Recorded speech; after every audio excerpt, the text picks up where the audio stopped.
உனக்கு அந்த அதிகாரமே கிடையாது, ஏன் அதிகாரத்தை நீ எப்படி எடுப்பன்னு அமித்ஷா ஏன் கேள்வி கேட்கல? ஏன்னா இதை பண்ண சொன்னதே அவர் தாங்கிற இடத்துல வரும்போது நம்மால் நம்ம சொல்லிதானே செய்யறான்னு அமைதியா இருக்காராங்கிற கேள்வி வருது.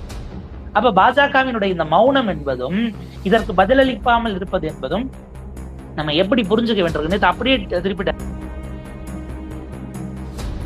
அவர் நேற்றுக்கு ஒரு பிரஸ் மீட்டை கொடுத்து இந்தியாவிலேயே மிக புனிதமானது தேர்தல் மட்டும்தான், அது மேல ஒரு கலங்கத்தையும் சேத்தையும் வாரி ஒரு வீசி இருக்கிறாரு, இதை ஏத்துக்கவே முடியாது, தங்களுடைய தோல்வியின் விரக்தியில் அப்படி எல்லாம் பேசுறாங்கன்னு அவர் ಕಾಂಗ್ರೆಸ್ಸಿನ ಸರ್ಕಾರ ಇತ್ತು.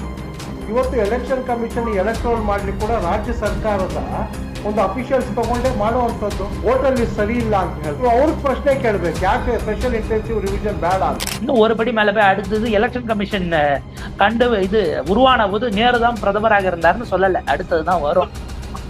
நேரு காலத்தில் தோன்றிய தேர்தல் ஆணையத்தை நேருவின் கொள்ளு பேரன் திட்டுகிறார், இதுக்கு பாஜக என்ன சம்பந்தம்னு சொல்லல, அடுத்த கட்டத்தை. नमस्कार, मैं राजनीतिक परिवार में पैदा हुआ।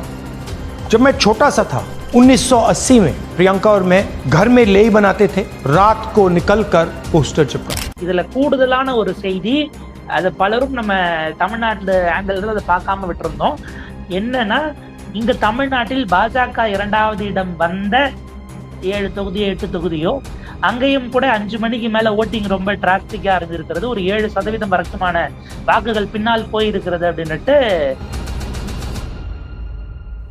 இப்போ ஒரு சாம்பிள் தான் இந்த மகாதேவிபுராங்கிற தொகுதி. இதற்கு நேற்றைக்கு ஒரு மிரட்டல்கள் கடிதம் போயிருக்கு, யாருக்கிட்ட இருந்து அப்படின்னா கர்நாடகாவினுடைய தேர்தல் அதிகாரி அவர் தரப்பில் இருந்து கடிதம் போது அவர் சொல்றாரு, நீங்க உடனடியா இதெல்லாம் எங்களுக்கு ஆவணப்பூர்வமா கொடுக்கறதுக்கு முன்னாடி ஒரு உறுதிமொழி கையெழுத்து போட்டு தரணும். என்ன உறுதிமொழினா, ராகுல் காந்தி என்னும் நான்